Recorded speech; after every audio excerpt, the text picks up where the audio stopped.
If you haven't seen Barbarian, if you are planning on it, if you're maybe watching some videos to find out, is this film for me? Just take a gamble. Don't read anything. Don't look at anything.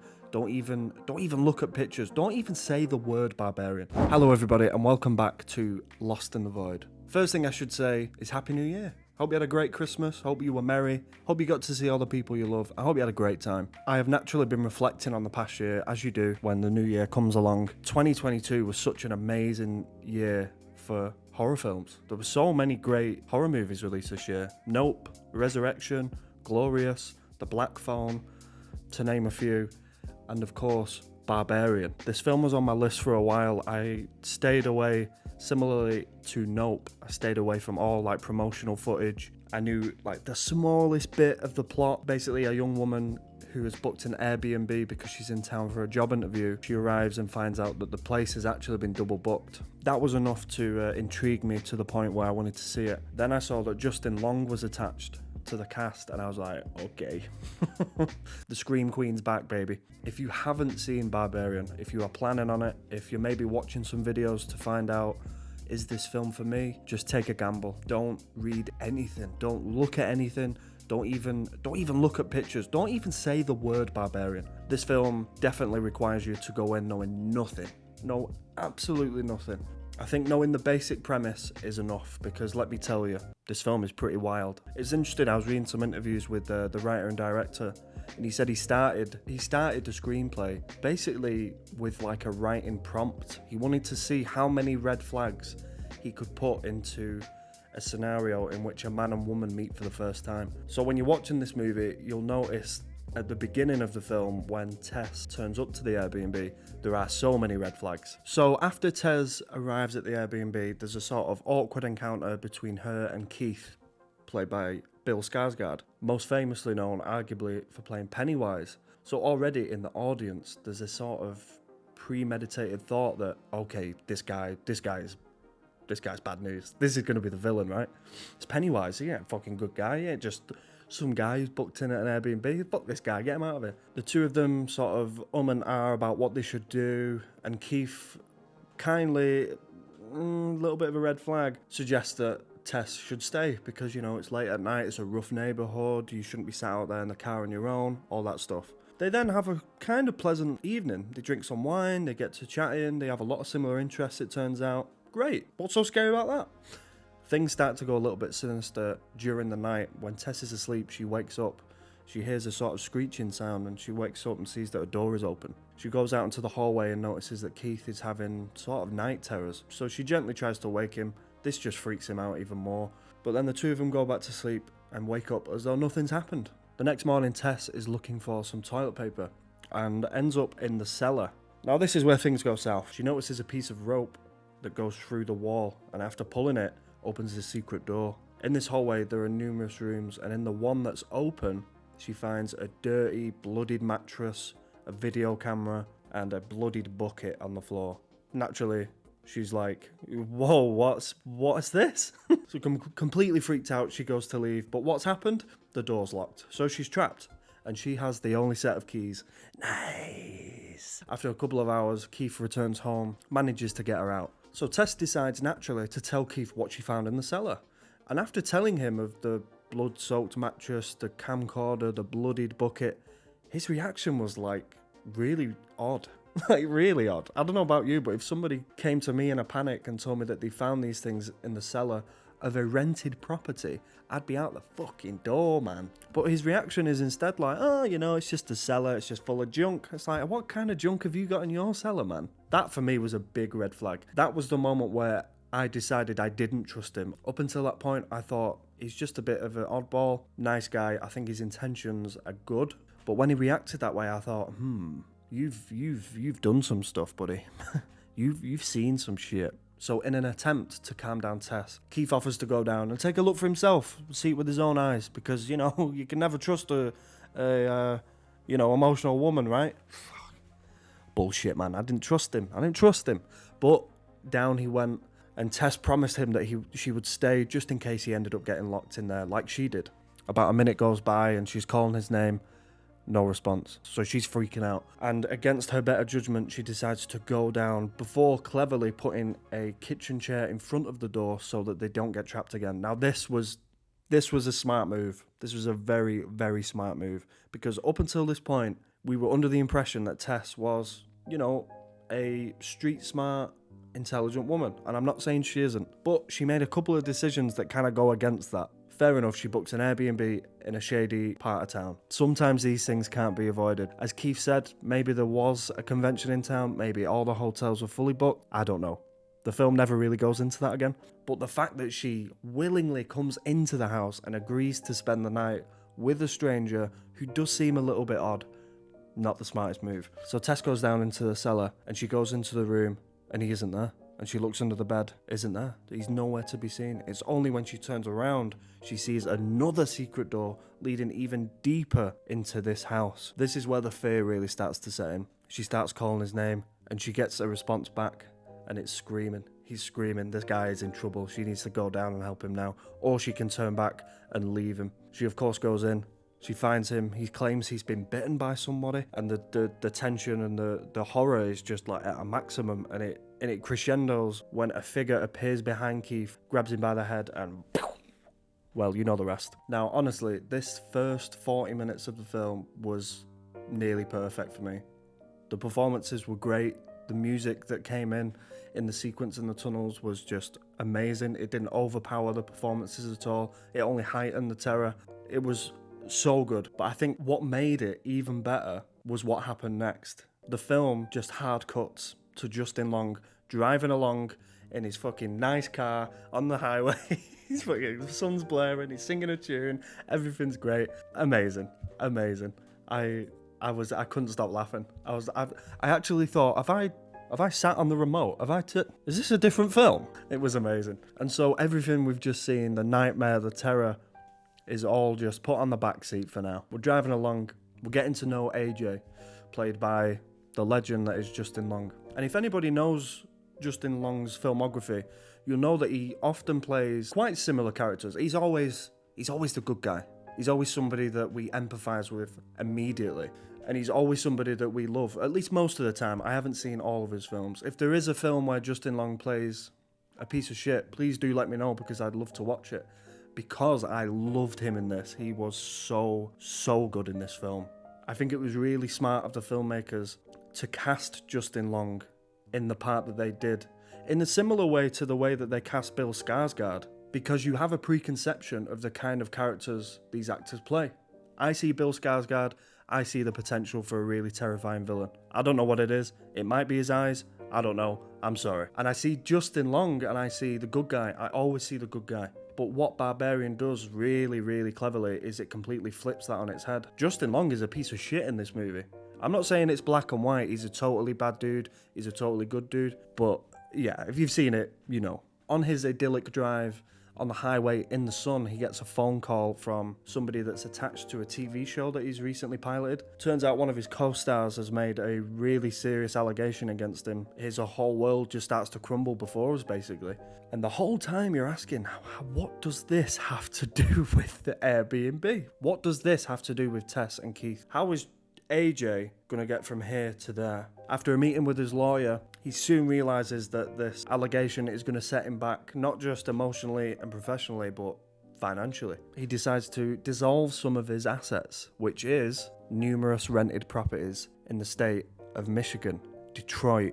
So AJ rocks up to his first property, which we've been introduced to. Tess's car is still parked outside. He goes to open the door and notices that the key box is still open. And the whole time I'm asking myself, how long has it been? How long has it been since Tess and Keith got trapped down in the cellar? Has it been days, weeks, months? I don't know. You take a look at the neighbourhood, it looks exactly the same. It's a shithole. After some digging around, AJ just assumes that the squatter's there. He doesn't really think too much of it, which again just kind of shows his relaxed nature in that, well, it's not my problem. I'll let somebody else deal with it. So whilst AJ is in the property to sort of assess any damage, to just check the place out because he needs to sell it, because he needs the money and fast, he's taking a look around and he notices the door downstairs as well. Now, this is where the film does this is when I couldn't stop smiling, because the film did another really brilliant thing. The audience already knows what's down there, right? We don't know the specifics, but we know that whatever's down there is seemingly evil and very dangerous. But AJ doesn't know that. And instead of sending him in terrified as Tess and Keith were, they spun it in a different way. As soon as AJ sees the room with the bed and the camera and the bucket, his initial response isn't one of disgust or fear or concern.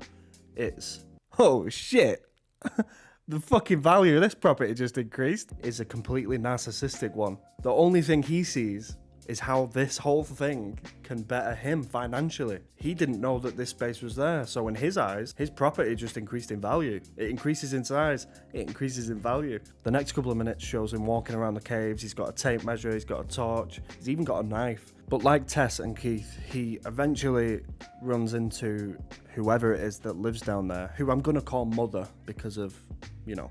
She gives chase and AJ ends up falling into a pit, and that's where we see that Tess is still very much alive. She isn't doing well, but she is alive. The next scene is maybe one of the most disturbing things I've seen in a film for a long time. And put simply, it was just a hair. One hair completely ruined my night. Mother reaches down with a bottle of milk, fresh, looks fresh, and on the end of the bottle is the most disgusting, long, curly-whirly hair you've ever seen in your entire life. And Tess advises AJ to drink the milk. He's obviously disgusted. He's exactly as we are. Like, what the fuck are we talking about? Get me out of here. She's crazy. Who is she? She's a maniac. I'm not drinking that fucking hairy milk. But Tess assures him, like, she just wants to look after us. She just wants to mother us. We're her babies. And that was the first instance in which I saw this character who was crawling around above us, smashing people's heads in, as a victim. And that's when the film really cleverly cuts to a scene from the past, and we see the old owner of the house, and we see how he engaged with his community, which then looked thriving. He goes to the store and buys some supplies for his pregnant wife, who we've yet to see. He gets a baby video on how to breastfeed a child. He buys nappies, latex gloves, all the stuff you would need for a home birth. But when he gets home, we realise that his intentions, whilst truthful, are much more sinister than we could ever have imagined. He opens up the cellar door and we just hear a faint screaming before it cuts back to AJ and Tess. By now, I was starting to put two and two together. Okay, so the guy who used to own a house was using the cellar to impregnate women. We then later learned that Mother is a product of generational incest. She's never seen the light of day. She doesn't know how to speak. She doesn't know how to react with people. She doesn't know how to properly engage with people. All she knows is her instincts. And her instincts is to mother a baby. And when I realised that, I had to pause the film for a moment, because it just kind of floored me a little bit that this woman isn't the villain of this story. Yeah, sure, she's killed a man gruesomely and terribly right in front of us, but she's just going with her instincts. She just wants to mother a baby, because that's all she knows. And is it because of the videotape that was been on loop for years and years and years? Or is it like a motherly innate instinct? I don't know, but the film asks a pretty interesting question about all that, I think. And if Mother is this deranged lunatic roaming these halls looking for a baby to nurse, who's the father? Justin Long finds a bell up on the wall and it's attached to a piece of string, so he follows it and he gets to another door. Mother at this point catches up with him and she backs away. So immediately I'm thinking, oh my god, there's some jacked up fucking lunatic in this room. But the reality is the complete opposite. It's the old owner of the house. He's laying in bed, barely alive. There's another TV and there's loads of videotapes that are named just terrible things like blind, pregnant girl from the gas station. After an initial panic, AJ realizes that this guy is the villain. He's the cause of all this pain that's been going on in this cellar. And before he can do anything, before he can escape and alert the authorities, the guy just puts a bullet in his head. Now, from this point on, the film was just as engaging as everything that came before it, but there were certain aspects, particularly of Mother's characterization, that just completely lost me. Why does she have superhuman strength? There are numerous instances where she just defies any sort of natural law. She jumps through a brick wall, she pulls a man's arm off and beats him to death with it. She gets rammed by a 4x4, survives, somehow pushes the car away, no big deal. I think she would have been just as terrifying.